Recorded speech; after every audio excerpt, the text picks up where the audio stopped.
Meet Sarah. She's 34, lives outside of Austin, Texas, works in tech support management, and last year she finally hit the number she'd been chasing since her mid-20s. $100,000 a year, she told her mum.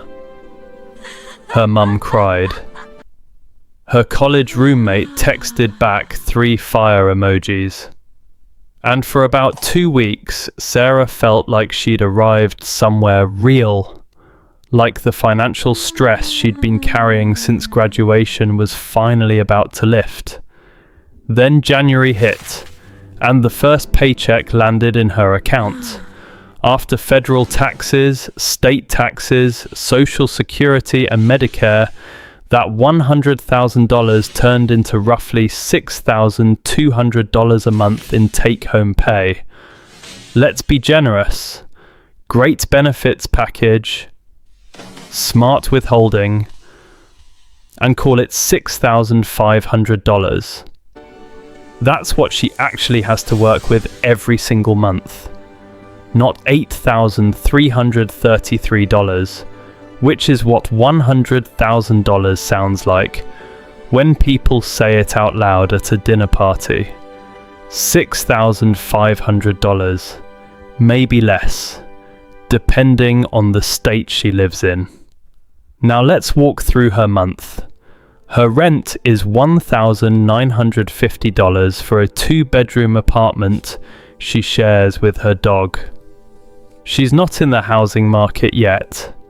She's been waiting for mortgage rates to come down, like a lot of people her age. Her car payment is $487 on a used 2022 Honda CR-V she bought before used car prices got completely out of control. Car insurance runs $210 a month because she's in Texas, and the actuaries have apparently decided Texas is a demolition derby. Groceries for one person, eating reasonably but not extravagantly, run about $480 a month.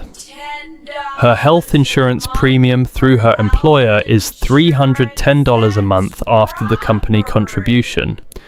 Utilities, phone, and internet together come to about $280. She has $39,000 in student loans, and she's on an income-driven repayment plan. So that's another $310 a month going out. And she puts 6% into her 401k to capture the employer match. Another $500 gone before she even sees it. Add that up: rent, car, insurance, groceries, utilities, health insurance, student loans, retirement contribution. That's $4,527 a month. Out of $6,500. That leaves $1,973 for everything else in her life. Her dog's annual vet visit. The occasional dinner out with a friend she hasn't seen in 3 months. The work conference she's expected to attend that her company only partially reimburses. Her friend's bachelorette trip to Nashville that she said yes to 8 months ago before she ran the numbers. The check engine light that came on in November and she's been ignoring.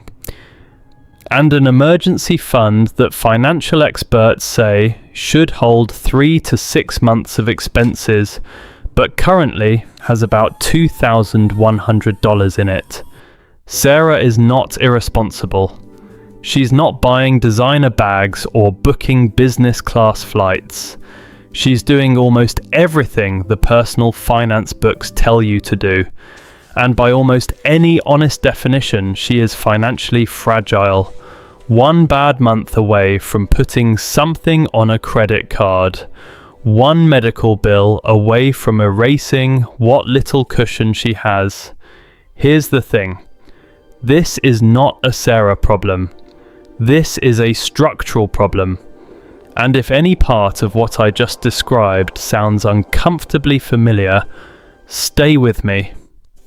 Because we need to talk about what's actually happening to the American middle class in 2026, and why six figures has quietly, almost invisibly, become the new middle. Let's start with the math that most people get wrong. In 2026, a single filer earning exactly $100,000 in Texas, no state income tax, which is already one of the best case scenarios in this country, pays approximately $17,400 in federal income taxes and around $6,200 in Social Security and Medicare combined. That's over $23,000 off the top before they've paid for a single meal or put gas in their car. In California or New York, add another $9,000 to $13,000 in state income taxes on top of that. We're talking about people in high cost of living states taking home as little as $5,200 a month on a $100,000 salary. In cities where a one-bedroom apartment alone averages $2,400 a month. Now let's talk about what inflation has done to what those dollars actually buy. According to Bureau of Labor Statistics data, consumer prices have increased approximately 22 to 24% since 2020. That means your $6,500 today buys what roughly $5,200 would have bought just 5 years ago. Housing specifically has increased by over 40% in major metros since 2019. Grocery inflation peaked above 13% in 2022. And while the rate has slowed down, prices have not come back down. They've just stopped rising as fast. Car insurance premiums nationally jumped over 19% in 2023 alone, the largest single-year increase in decades. And childcare, we haven't even added a child to Sarah's budget yet, averages between $1,400 and $2,200 a month in most metro areas. More than rent in some cities from 15 years ago. Now you might be thinking wages went up too, and that's partially true. Median wages did increase during the post-pandemic period. But here's what most people don't realize. Wage growth was uneven. It was concentrated in lower income brackets due to minimum wage pressures and labour shortages in service industries. For workers already earning $70,000 to $120,000, real wage growth has been nearly flat over the past decade when you adjust for actual purchasing power. You might be making more dollars. You are almost certainly not making more money. Let me give you some historical context, because this is where the numbers get genuinely uncomfortable. In 1995, the median home price in the United States was about $113,000, roughly 3.3 times the median household income at the time. Today, the median home price sits around $420,000. That's over 6 times the median household income. The 20% down payment on today's median home is $84,000. That is more than 2 full years of take-home pay for someone earning $100,000 a year. And that's before the mortgage payment, property taxes, insurance, and maintenance costs that follow. In 2005, $100,000 a year was genuinely affluent by most measures. You were in the top 15 to 18% of individual earners. You could buy a solid home in most parts of the country, max out your retirement accounts, take a real vacation every year, and still have meaningful margin left over. That same $100,000 in 2026 puts you in the top 30% of individual earners, which sounds impressive until you realize that being in the top 30% no longer guarantees you can afford a starter home in any desirable metro area in this country. And this is where it gets interesting, because the math is only half the story. The other half is psychological. And the psychological layer is honestly what makes this so difficult to recognize and even harder to fix. The first psychological trap is called income anchoring. When you finally hit a number you've been aspiring toward, whether that's $75,000, $100,000 or $150,000, your brain treats that number as a destination. The striving is over. You've arrived. But income anchoring completely ignores the fact that the target was always moving underneath you. The $100,000 that felt like financial freedom when you were 24 and earning $52,000 is a fundamentally different $100,000 by the time you actually reach it at 33. Because life has layered on complexity. A car payment, a city with higher rent, a career that carries social costs, obligations that simply didn't exist when you set that goal. The second trap is lifestyle inflation. And I want to be careful here because this one gets unfairly weaponized against people. Yes, spending tends to rise with income. That's partly human nature. But let's be honest about something. Some lifestyle inflation is not optional.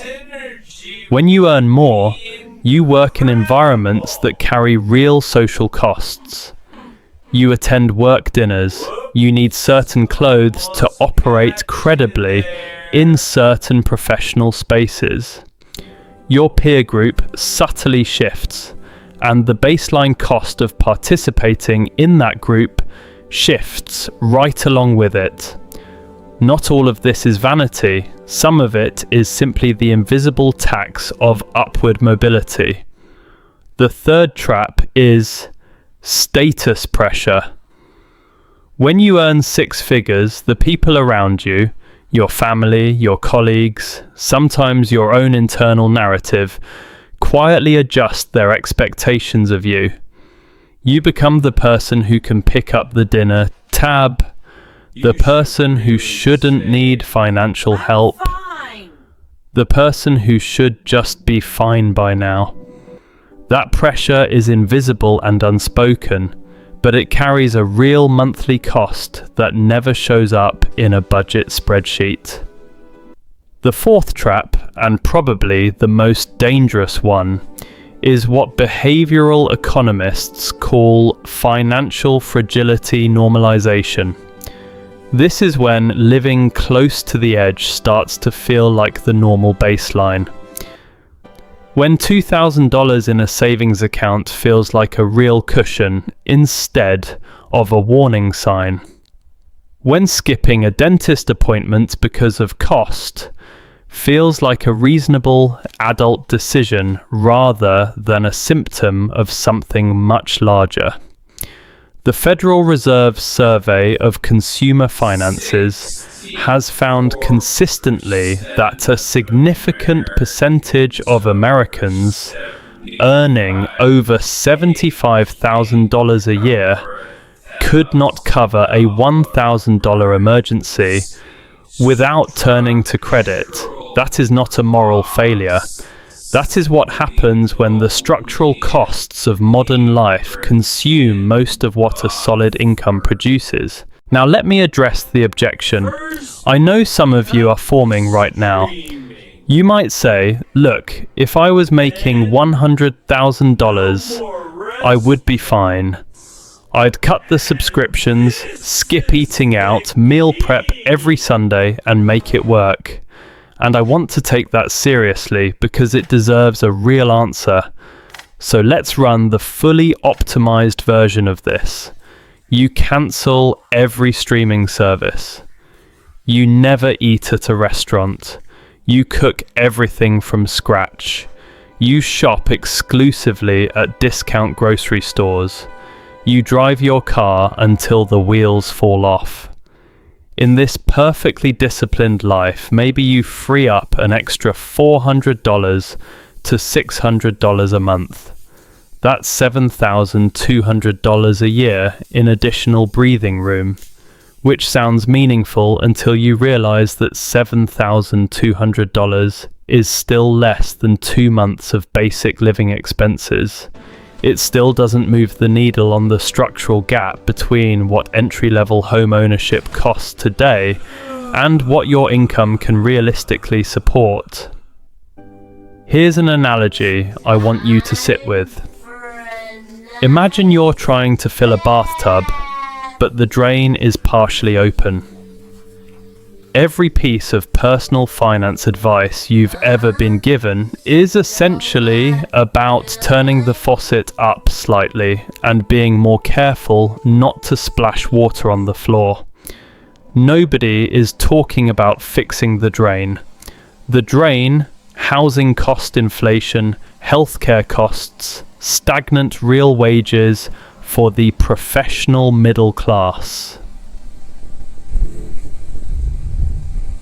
A tax structure that favors capital income over earned income. That is a structural issue.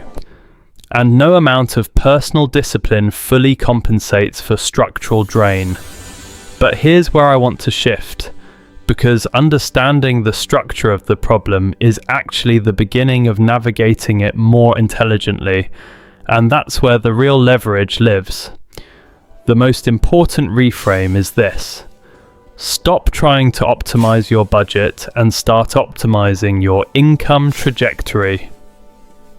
Budget optimization has diminishing returns. If you've already trimmed the obvious waste, you're working at the margin. Income trajectory optimization, the skills you're building, the career moves you're positioning yourself for, the professional leverage you're developing, that has compounding, exponential potential. A 10% salary increase next year does more for your long-term financial position than 3 years of aggressive coupon clipping combined. Second, get brutally honest about the difference between assets and liabilities in your specific situation. Look at every recurring expense and ask one question. Does this cost me money and produce nothing in return? Or does it cost me money and maintain or grow something of real value? Your car insurance is a risk transfer mechanism. It's justified. Your gym membership you've used 4 times this year is a pure monthly drain. Third, learn the difference between how earned income and investment income are taxed, because this is genuinely one of the most important things a middle-class professional can understand. The money you make from your salary is taxed at the highest marginal rates. Long-term capital gains are taxed at 15% for most people in the middle-class income range. The people who feel financially comfortable at $100,000 have usually started building a second income stream, even a modest one, that operates under a completely different set of rules. Fourth, stop treating your emergency fund as a savings milestone and start treating it as operational infrastructure. Think of it the way a small business thinks about its cash reserves. Businesses with no liquidity cannot make strategic decisions. They can only react to crises. When you have no financial cushion, every unexpected expense forces a reactive, expensive decision. High-interest credit card balances, skipping preventive care that eventually becomes emergency care. Staying in a job that's going nowhere because you can't afford to be unemployed for even 6 weeks while you look for something better. The emergency fund isn't boring advice. It's the mechanism that buys you the ability to make better choices. Look, if you're earning $100,000 and you feel like you're barely keeping your head above water, you're not crazy and you're not bad with money. You are living inside an economy where the cost of basic stability has outpaced wage growth for over a decade, where the structural incentives of the tax code favor people who own assets over people who earn salaries, and where the social expectation of what a six-figure life is supposed to look like often costs more than a six-figure income actually delivers after taxes and inflation. The people who are going to come out of this period of financial compression in a genuinely better position aren't the ones who find a more comfortable way to tread water. They're the ones who get clear-eyed about the actual structure of the problem, stop waiting for their salary number alone to solve it, and start making intentional moves, building income streams that don't depend entirely on their time, building real assets, and protecting their psychological relationship with money so that fear and status pressure stop making their financial decisions for them. $100,000 a year is not what it used to be. That is not a personal failure. That is simply the truth of the moment we're living in. The question is what you decide to do with that information starting right now.